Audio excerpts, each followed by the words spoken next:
Hey, Alpha fam, welcome back to another episode of Alpha Commission. Today on Alpha Commission, of course, I just want to go over the consolidation in the market and see if we can get any insights as to what might be going on and how the next week might go. Basically, we're just looking at the NASDAQ 100 mini futures here, and you can see we're kind of in this range where basically we have resistance up in this area around 12,700. And then we're kind of in this mid-channel zone, a little bit at the bottom of it, and we have support around that 11,000 area. For me, I'm not really biased right now as to which direction this market is going to go. I think that there is just kind of a lot of indecision, or we're just kind of like waiting for more information, kind of absorbing what happened last week with the PCE data and trying to understand what the recession fears are, as well as contemplate how the modifications to earnings reports and the possible negative earning reports that might be coming up as we think about GDP slowing down. And so the market really is just at this indecisive point right here. We are just in this little kind of consolidation mid-range, and so I want to see us breaking out of 11,700 or breaking clearly down below 11,400 before I would take any position on this. Just want to see a little bit of movement here as the week gets started. But potentially, in my mind, we are going to explore the lows and then, perhaps put in some support at 10,700-ish or just double bottom here at 11,000-ish before potentially doing some type of relief rally, as this is a pretty good support zone. And if you look at the overall market, then you can understand that this would be a good place to have one of these type of bounces before perhaps continuing to the downside, where we may find an ultimate bottom in the overall kind of cycle that we've been having, which has been quite punishing. And since this all could take weeks or months, there really is no rush to where we get, to when we get to it. And so, but if we did do a projection, you might consider that, it could take as late as, the end of Q1 2023, and then perhaps as early as let's say, let's just get a little trend line, assuming we respect this line, as early, let's just say November, right? So November, the end of November, perhaps 2022, then perhaps we could reach a real bottom. Like that would be the fastest that I would predict us getting there. Just maybe if we have a little bit of acceleration to the downside, then, perhaps November we could reach all the way to the bottom of that macro cycle.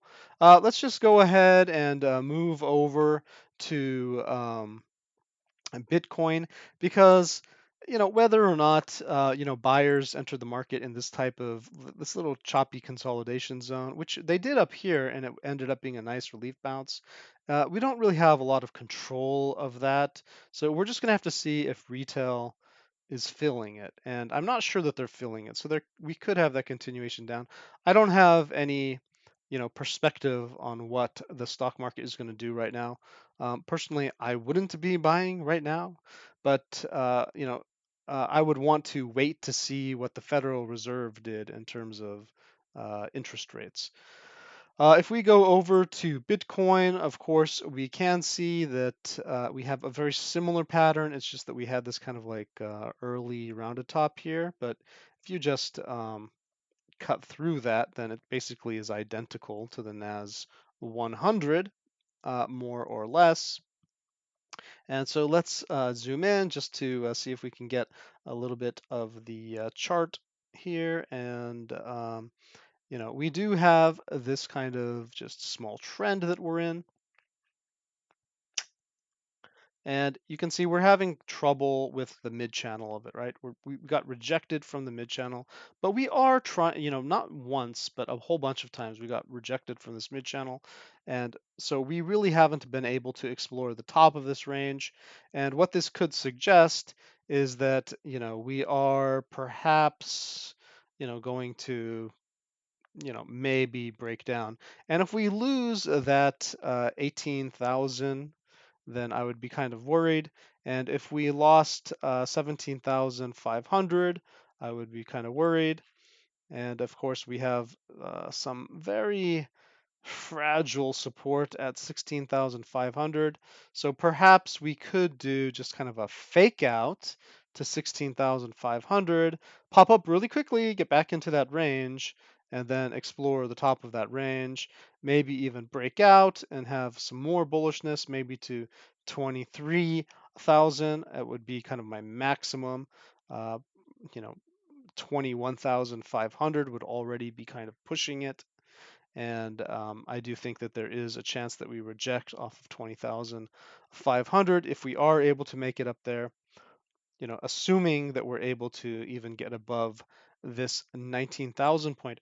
And so really those are kind of the numbers that you would be looking for if you just wanted some targets to play around with, something like this. Right? Just in terms of where you might take your profit, assuming that we do get a bounce off of the bottom here. And the only reason I would take this long play is if the RSI on the daily maintains a bullish posture where we have either a double bottom or preferably a little bit of a higher bottom there, right? And so then I would be willing to take that long play because that divergence could just send us, right? And I'm not saying that's going to happen. If we do continue down, maybe the RSI just continues down with us, in which case there's no divergence and we're just, going lower.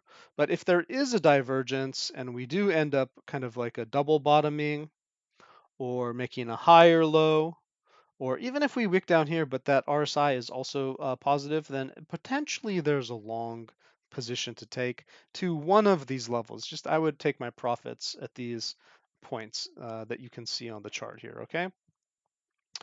Just if you want some rough guidance in that regard. Let's go ahead and get rid of my scribbles because we could also just end up breaking above the mid channel and then going for it. We don't even have to break it down necessarily. This could have been our higher low, right? And then maybe we do it again and then just continue to go on like that bullishly and perhaps even to 28K because there's not much resistance here. There's not much resisting us. So perhaps we could get up here. There is this wick right here around 25,000. So if we do bust up above this type of diagonal to the downside, then I would suggest just also adding 25,000 as a take profit. And then of course this area around 27 to 28,000.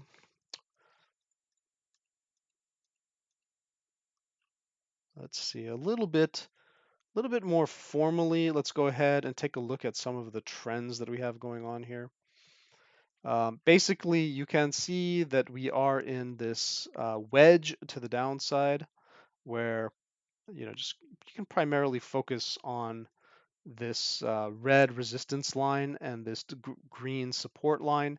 If at any time we really lose this green support line, then I would be quite concerned, but we could go pretty far on it and, pretty much double bottom, maybe even wick below, like I said, to like 16,500 before I got too worried and then come back up. But I would want to see us, really quickly recover basically 20,000 if we did break down here to like 16,500 or even right here to 16,500.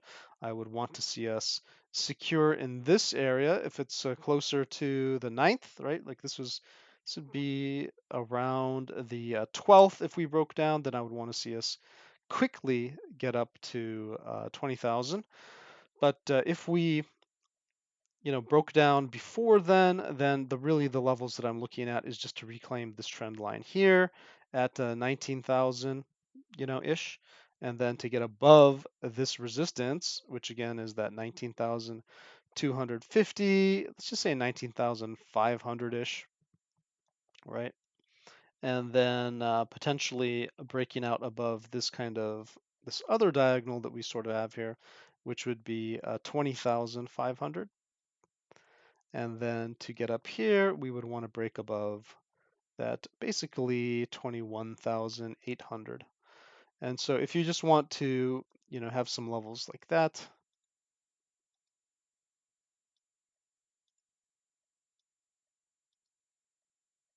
then these are some prices that I would be considering, assuming that we just kind of have a fake out breakdown and then we kind of bullishly pump or something, right? But guys, I'm just trying to make you imagine how price could move within this structure that we have set up here. We do have a lot of complex, trend lines. And why is that important? Because we could have easily played it on the last one. You see here where we basically did the same thing, just kind of chopped around in that red-green triangle. Chopped around in the red-green triangle. Yeah, we had a fake out. Yeah, we had a fake out. Not a big deal. The fake out actually ended up giving us support for a pop up to the range high, which, look at this, we're getting some size support here. You can see these wicks, they're not violating that support.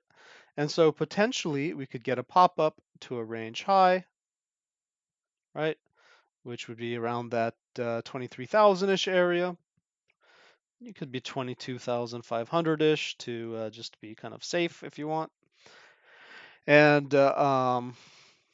you know, depending on how the market goes, then perhaps, we break down again through this complex, support area down here and then spill our guts out, right?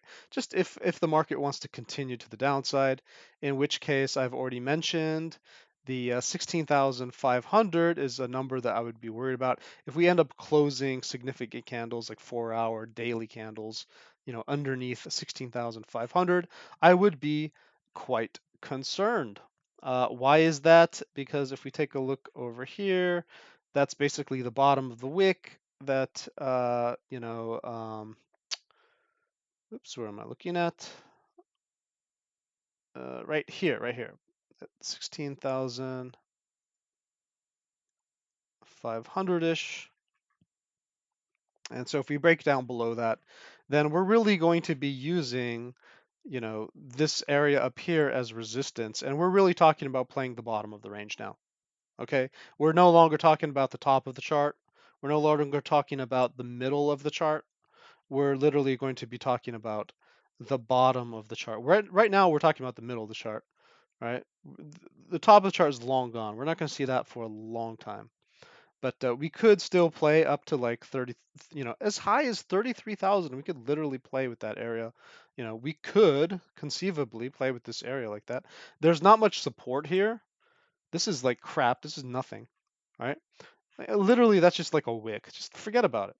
This is just like, quick movement. And so, look, we're not likely to play in this area. Most likely, we're breaking down to this bottom third. And that's why I think that, closing under 16,500, closing under 16,300 would really change the game. It would say that we are in the bottom third of this chart and that things are going to get scarier.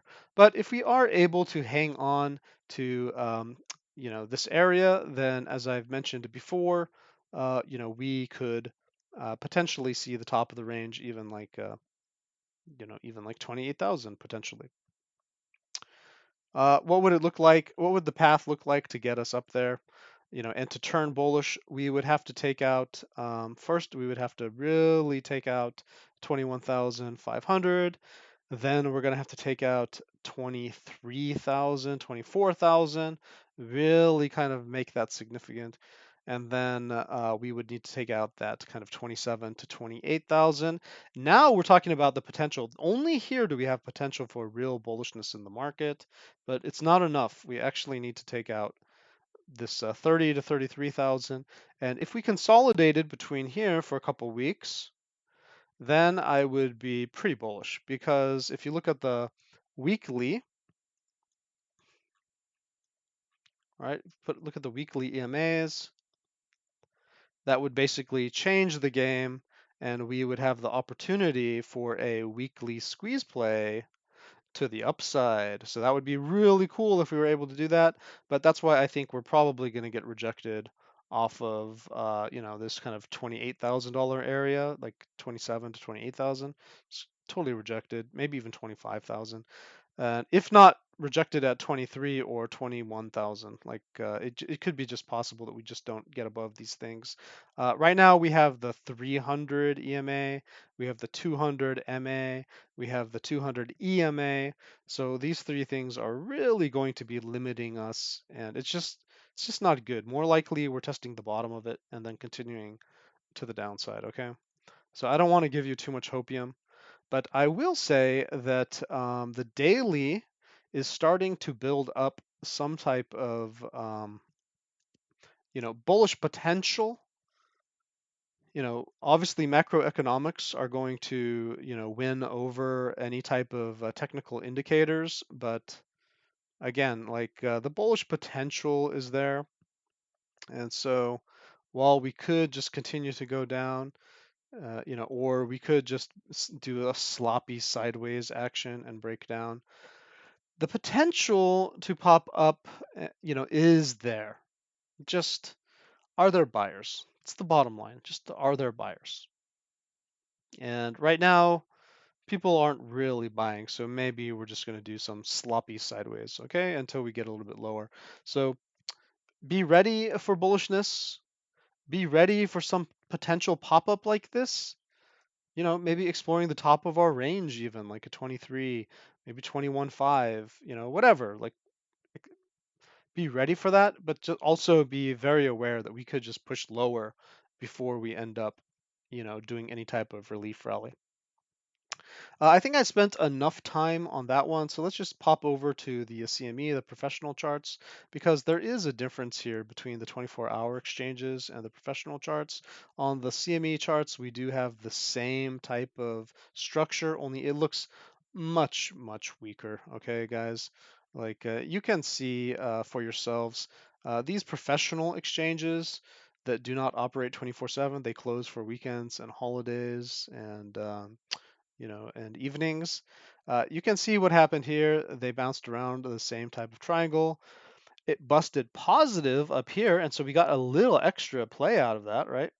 But what happened here? We actually broke down, and we're like bearishly retesting the bottom of this wedge, whereas we had broken up and bullishly retested the top of that range, held on to it until macroeconomic factors took us down. And so I just think that we're in a very weak position here where we could literally just fall to hell, very quickly. And so, again, be very aware if we break that 16,500, 16,300 area, then, who knows where we could fall down to. It could just get super scary, super fast, right? We've already come down all this way, right? What's a little bit more? Between friends. Okay, guys, let's see. Let me erase these drawings. I think this episode has been more or less long enough so that you can kind of visualize what's going on. I want you to be hyper aware of what's going on in the CME markets. If I was to just peg some numbers here, I would want to see us, use these areas as kind of support in order for us to potentially, do one of those things that we did in the previous area where we got that kind of like a bullish pop up and it had a nice tradable range there. And so, that 19,500, I really want to see us like hold on to it and just kind of like, you know, test the bottom of that, break through, get above that 20,000. And then, we even need to get 20,500. And then you guys know the rest. It's the same thing as the other one. So you can just rewind. But basically, we have these type of areas over here. We want to be conservative like that. And so just my opinion, we're probably going to get deflected either here or here. All right. But if we are able to capture 23,000, then be very ready for a possible pump up here to possibly fill in that CME gap.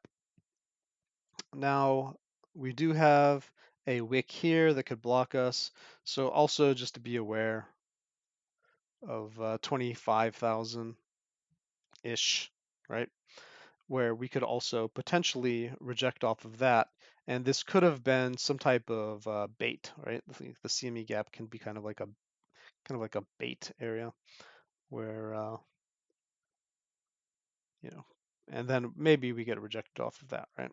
So let's just take this level by level if we're going to have any type of bullish perspective, because as I was mentioning, we don't look bullish at all. Okay, let me just delete this.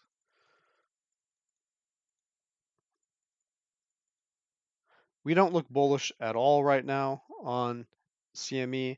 We actually look like we broke down, retested the break, faked people out, but retested the breakdown and are still pointed down.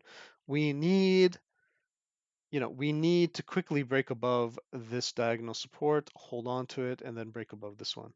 And then we can talk about stuff, okay? But like our homework for Monday, Tuesday is just to recover this triangle. We never lost the triangle up here. We lost the triangle here. So this is a much worse look, okay? Let's see. What else do I have on here? Yeah, for the CME gaps, we did actually end up filling this bottom one. So if we did break down and it was only to fill in this CME gap right here, we did fill it. So, you know, we also filled in this gap. Oops. Right? So this one